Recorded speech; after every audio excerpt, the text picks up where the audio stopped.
Saudara, sorotan lainnya, polisi militer Kodam Jaya menetapkan anggota TNI Kopda FH sebagai tersangka kasus pembunuhan Kepala Cabang Bank BUMN Ilham Pradipta. Tersangka diduga berperan sebagai perantara untuk mencari orang yang akan menculik korban.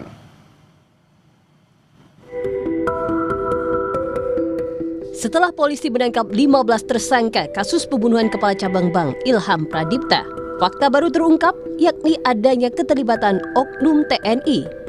Pomdam Jaya menetapkan Kopda FH sebagai tersangka kasus penculikan berujung pembunuhan pada Ilham Pradipta. Komandan Polisi Militer Kodam Jaya Kolonel CPM Doni Agus Priyanto menyampaikan dari hasil pemeriksaan sementara, FH berperan sebagai perantara yang bertugas mencari orang guna menjemput paksa korban. Saat ini, Kopda FH sudah berstatus tersangka dan sudah ditahan. Mengenai kemungkinan anggota TNI lain yang terlibat masih didalami. Adanya keterlibatan oknum aparat juga pernah disampaikan Adrianus Agal, kuasa hukum salah satu penculik.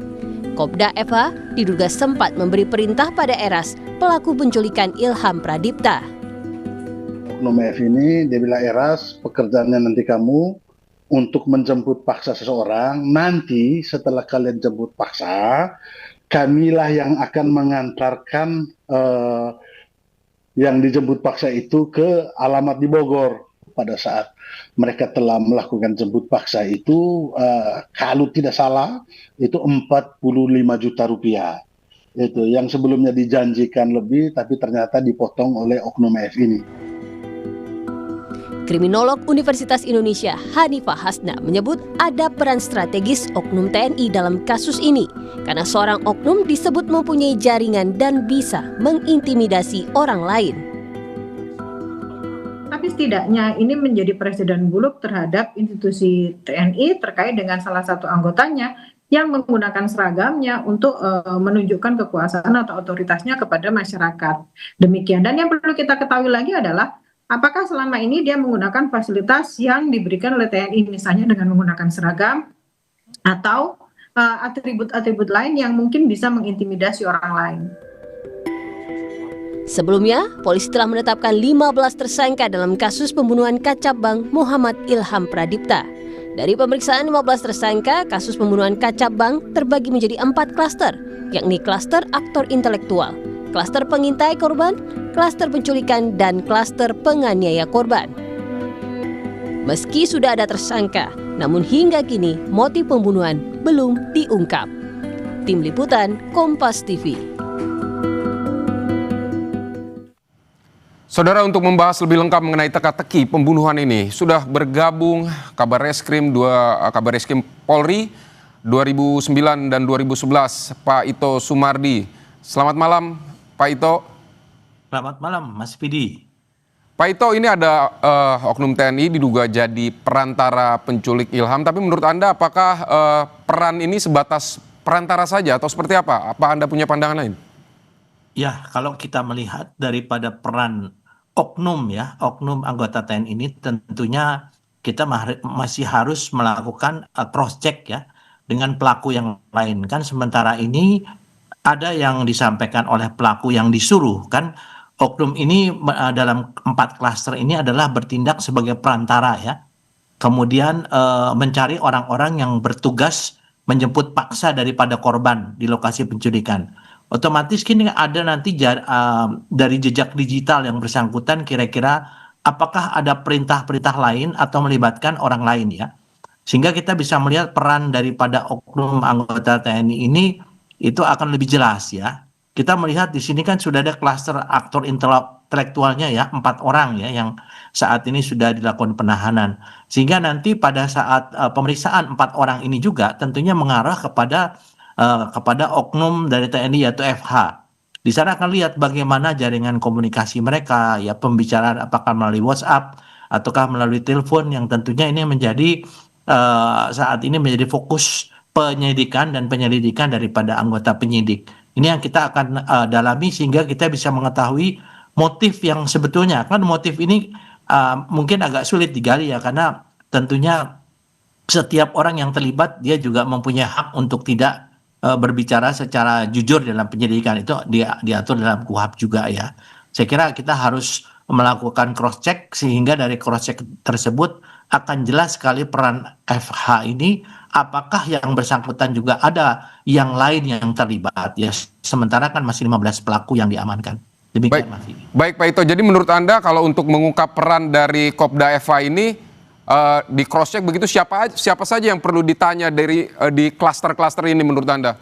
Ya, kalau kita melakukan penyelidikan ya tentunya secara bottom up itu dari 4 pelaku ya, aktor intelektual kepada FH.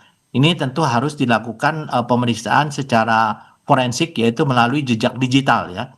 Apakah HP tersebut, apakah ada pesan-pesan lain ya. Kemudian dari bawah juga orang yang disuruh.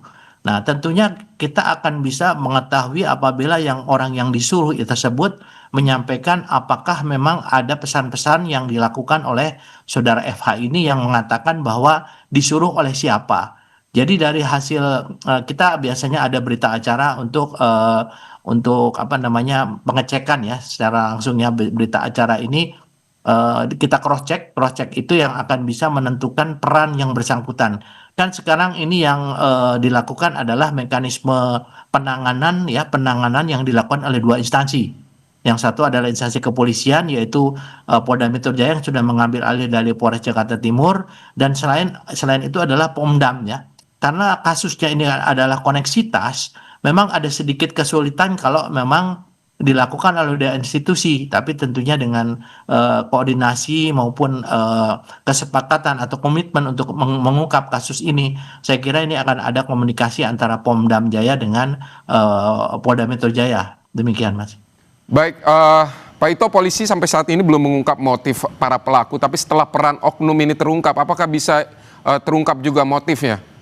Ya, saya yakin demikian ya. Tentunya kan kita juga harus hati-hati menyampaikan motif, jangan sampai ada salah dalam menyampaikan motif dari yang bersangkutan. Kan kita melihat sekarang masih ada beberapa spekulasi ya, apakah itu merupakan masalah pribadi, kemudian penipuan terkait dengan kredit fiktif, dan juga kemungkinan ada balas dendam atau persaingan internal. Nah, tentunya ini yang harus didalami dari hasil cross check ya, hasil cross check antara pelaku yang termasuk dalam klaster faktor intelektual dan pelaku yang diminta untuk melakukan penjemputan ya dari klaster untuk yang menculik atau menjemput paksa korban di lokasi parkir. Saya yakin teman-teman di kepolisian selalu berkoordinasi dengan Pomdam Jaya sehingga mendapatkan motif yang sebetulnya apa yang terjadi ya, demikian.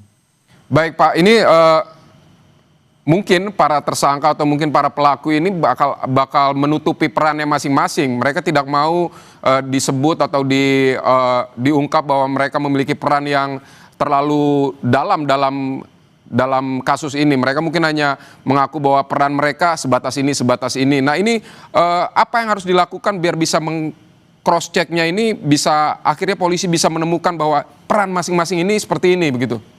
Ya, pengalaman saya ada 2 cara ya Mas Vivi. Yang pertama adalah dengan cara yang pemeriksaan berita acara dilakukan cross check ya.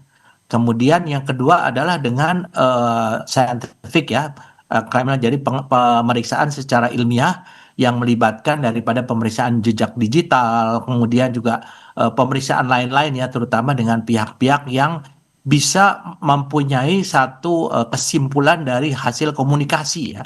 Dari hasil komunikasi kan saya kira mungkin meskipun yang bersangkutan mempunyai hak untuk tidak mengakui ya perbuatannya, karena ini kan akan berakibat dengan berat ringannya hukuman, tetapi tentunya penyidik juga mempunyai teknik tersendiri, yaitu dengan tadi berita acara konfrontasi ya, namanya berita acara konfrontasi, karena mereka kan diperiksa secara terpisah. Dari sana bisa disimpulkan biasanya para pelaku ini, apalagi ada 15 orang ini, mereka dari beberapa ini kan memiliki kesamaan ya, dan kita juga berharap barangkali mungkin ada teknik lain yang biasa digunakan, yaitu dengan memberikan dia sebagai whistleblower ya dari pelaku yang mungkin dalam klasternya termasuk yang ringan ya. Mereka akan menceritakan semua. Ini tentunya teknik dan taktik yang dilakukan oleh penyidik. Saya yakin mereka akan menemukan motif yang sebenarnya sebelum kasus ini dikirimkan secara lengkap ke penuntut umum atau ke auditor militer. Demikian.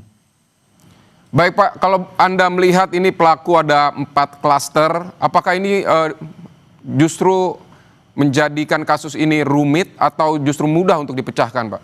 Saya kira kan di sini kalau ditetapkan sebagai klaster itu adalah menetapkan peran spesifik masing-masing, karena apa, dari klaster ini tentunya nanti hakim akan memutuskan berat ringannya hukuman. Kan perbuatan ini tentunya ada yang dilakukan secara bersama-sama namun masing-masing memiliki peran masing-masing.